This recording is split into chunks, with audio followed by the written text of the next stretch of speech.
സാധാരണയായിട്ട് ജൈവകൃഷി ചെയ്യുമ്പോൾ ഏറ്റവും വലിയൊരു പ്രശ്നം വരാൻ ചാൻസ് ഉള്ളത് വളങ്ങളുടെ ഒരു കാര്യത്തിലാണ്. കാരണം ഇന്ന് നമ്മൾ പുറത്തുനിന്ന് വാങ്ങുന്ന വളങ്ങൾ എത്രത്തോളം ഗുണമേന്മയുള്ളതെന്നുള്ളത് നമുക്ക് ഉറപ്പിക്കാൻ കഴിയില്ല.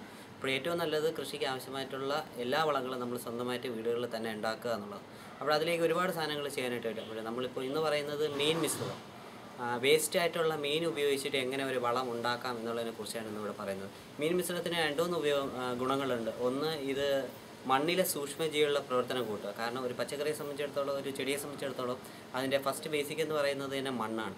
മണ്ണ് എത്രത്തോളം നല്ല വളക്കൂറുള്ളതായിരിക്കും അത്രത്തോളം രോഗ കീടങ്ങളെ നിയന്ത്രിക്കാനുള്ള കഴിവ് ചെടിക്ക് കിട്ടും. ചെടിയുടെ വളർച്ചയും അതുകൂടാതെ തന്നെ അതിൻ്റെ കായ്ഫലത്തെയും അത് സ്വാധീനിക്കുകയും ചെയ്യും. അപ്പോൾ മീൻ മിശ്രിതത്തിന് വേണ്ട സാധനങ്ങൾ രണ്ടെണ്ണമാണ്. ഒന്ന് മീനും ശർക്കരയും.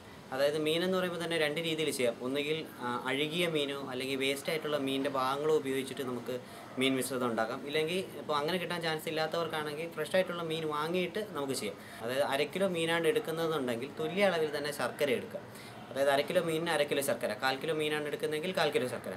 മീനിപ്പോൾ മുഴുവനോടുള്ള മീനാണ് വാങ്ങുന്നതെങ്കിൽ അതിനെ ചെറുതായിട്ട് കട്ട് ചെയ്ത് ചെറിയ കഷ്ണങ്ങളാക്കുക.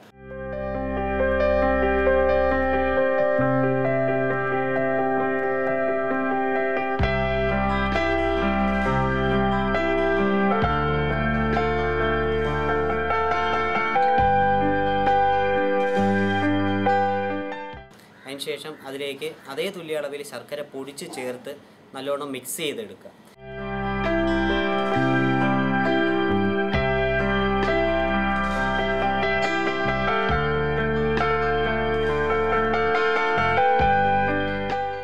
മിക്സ് ചെയ്തെടുത്തതിന് ശേഷം ഇതിനെ നമുക്ക് സൂക്ഷിച്ച് വയ്ക്കണം. അതായത് നമ്മൾ ചെയ്യാൻ പറ്റുന്നത് ലോകനിർമ്മിതമല്ലാത്തൊരു പാത്രം, അത് ഏറ്റവും നല്ലത് പ്ലാസ്റ്റിക് ആയിരിക്കും. നല്ല എയർ ടൈറ്റായിട്ട് വായു കടക്കാത്ത രീതിയിലുള്ള ഒരു പ്ലാസ്റ്റിക് പാത്രം എടുക്കുക. അതിലേക്ക് ഈ മീനിനെ ഇതിലേക്ക് ഇട്ട് വയ്ക്കുക. ഇട്ട് നല്ല എയർ ടൈറ്റായിട്ട് അടച്ച് നിഴലുള്ള ഒരു സ്ഥലത്ത്, അതായത് നേരിട്ട് സൂര്യപ്രകാശം അടിക്കാത്തതും വെള്ളം വീഴാത്തതുമായിട്ടുള്ളൊരു സ്ഥലത്ത് ഇതിനെ സൂക്ഷിച്ച് വയ്ക്കാം.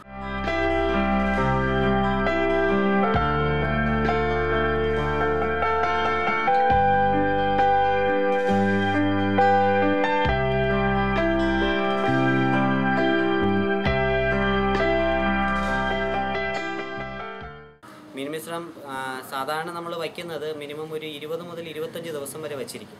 കാരണം ഇത്രയും സമയം കൊടുക്കാൻ കാരണം ശർക്കരയും മീനും കൂടെ ആയതുകൊണ്ട് തന്നെ അതൊന്ന് ലയിച്ച് ചേരാനുള്ള സമയം ഒരു 10 ദിവസം കൂടുതൽ കൊടുത്താലും വളരെ നല്ലത്. കാരണം അത്രയും ഇതിൻ്റെ ഗുണം കൂടുതൽ കിട്ടും. അപ്പോൾ മൊത്തം അഴുകി ചേരുന്ന സമയമാണ് നമ്മൾ പറയുന്നത്. അതുകൊണ്ട് ഒരു മിനിമം 25 ദിവസം വരെയെങ്കിലും സൂക്ഷിച്ച് വയ്ക്കുക. അതിനുശേഷം ഇതിനെ നമുക്ക് അരിച്ചെടുത്ത് ഒരു കുപ്പിയിലാക്കി നേരത്തെ പറഞ്ഞതുപോലെ എയർ ടൈറ്റായിട്ട് 3 മാസം വരെ നമുക്കിതിനെ ശേഖരിച്ച് വയ്ക്കാനായിട്ട് കഴിയും. കാരണം ഇതിൽ ലൈഫ് ടൈം പീരീഡ് എന്ന് പറയുന്ന 3 മാസം വരെ ഇതിനെ നമുക്ക് ചെടികളിലേക്ക് ഉപയോഗിക്കാം. അത്രയും സമയത്തേക്കും ഇത് നമുക്ക് വയ്ക്കാനായിട്ട് കഴിയും. ചെടികൾക്ക് നല്ല രീതിയിൽ വളർച്ച കൊടുക്കാൻ കഴിയും. 3 മാസം കഴിഞ്ഞ് കഴിഞ്ഞാൽ ഇതിൻ്റെ ഗുണം കുറഞ്ഞു വരും. ഉപയോഗിക്കുന്നതിൽ തെറ്റില്ല, എന്നാലും അതിൻ്റെ എത്രത്തോളം ആ ഗുണത്തിൽ ഉപയോഗിക്കുന്നുണ്ടെങ്കിൽ 3 മാസത്തിനുള്ളിൽ തന്നെ ചെയ്യുക. ഇത് മിക്സ് ചെയ്യുന്ന ഒരു രീതി എന്ന് പറയുന്നത് 300 ml എടുക്കുകയാണെങ്കിൽ 10 ലിറ്റർ വെള്ളം ചേർത്തിട്ട് വേണം നമ്മൾ ചെടികളിലേക്ക് തളിച്ചു കൊടുക്കാൻ. 2 രീതികളിൽ ചെടികൾക്ക് കൊടുക്കാം. ഒന്ന്, ചെടികൾ നടുന്നതിന് ഒരു ദിവസം മുന്നേ ആയിട്ട് മണ്ണിൽ ഇതേ അളവിൽ മിക്സ് ചെയ്തിട്ട് മണ്ണ് സൂര്യപ്രകാശം അടിക്കാത്ത രീതിയിൽ ഇപ്പോൾ പൊതയിട്ട് കൊടുക്കുക. ഇപ്പോൾ ഓലയോ അല്ലെങ്കിൽ സസ്യഭാഗങ്ങളോ ഉപയോഗിച്ച് വെയിലടിക്കാത്ത രീതിയിൽ വെച്ച് കൊടുത്താൽ മണ്ണിലുള്ള സൂക്ഷ്മജീവികളുടെ എണ്ണം വർദ്ധിപ്പിക്കാനായിട്ട് ഇത് സാധിക്കും. രണ്ടാമത്തെ രീതിയിൽ ചെയ്യാൻ പറ്റുന്നത് ഇതേ അളവിൽ തന്നെ മിക്സ് ചെയ്ത് ചെടികളിൽ സ്പ്രേ ചെയ്ത് കൊടുക്കുക. ഇപ്പോൾ സ്പ്രെയർ തന്നെ ഉപയോഗിക്കണമെന്നില്ല, വെറുതെ ബക്കറ്റിൽ കലക്കിയിട്ട് നമുക്കിപ്പോൾ മഗ് കൊണ്ട് വെള്ളം കോരി ഒഴിച്ചു കൊടുത്താലും മതി. അതായത് ചെടിയിൽ നമ്മൾ മഴ പെയ്ത് കഴിഞ്ഞാൽ എങ്ങനെ ഒരു ചെടി നനഞ്ഞു നിൽക്കും അതേ രീതിയിൽ ചെടികളിൽ തളിച്ചു കൊടുത്തു കഴിഞ്ഞാൽ തന്നെ ഇത് നല്ല രീതിയിൽ എഫക്റ്റീവാകും. കാരണം ചെടികളിൽ ഒഴിക്കാൻ പറയുന്നതിൻ്റെ ഒരു കാര്യം, ചെടികൾക്കൊരു പ്രത്യേകതയുള്ളത് വേനൽക്കാലം എളുപ്പത്തിൽ ജലവിലോണം വലിച്ചെടുക്കാനുള്ള കഴിവ് ഇലകൾക്കുള്ളത് കൊണ്ട് തന്നെ നമ്മൾ കൊടുക്കുന്നതിന് മൊത്തം അത് വലിച്ചെടുക്കും. താഴെ മിച്ചം വരുന്നത് മണ്ണിലേക്ക് വിടുന്നത് കൊണ്ട് വേഗം വലിച്ചെടുക്കാനായിട്ട്. അപ്പോൾ നമ്മൾ ഉപയോഗിക്കുന്നത് പാഴായി പോകില്ല. പിന്നെ ചെയ്യുന്നതിനൊരു സമയം നമ്മൾ പാലിക്കാനുള്ളത് ഒന്നുകിൽ രാവിലെ 8 മണിക്ക് മുന്നേ ആയിട്ട് ചെടികളിൽ തളിച്ചു കൊടുക്കുക.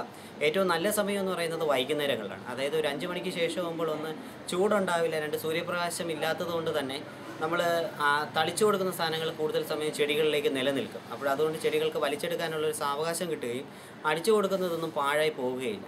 മിനിമം നല്ലൊരു ഇത് തന്നെയാണ്. അത് ചെടികളുടെ വളർച്ചയ്ക്കും ഒരു പരിധിവരെ അത് കീടങ്ങളെയും രോഗങ്ങളെയും നിയന്ത്രിക്കാൻ വരെ സഹായിക്കുന്നുണ്ട്.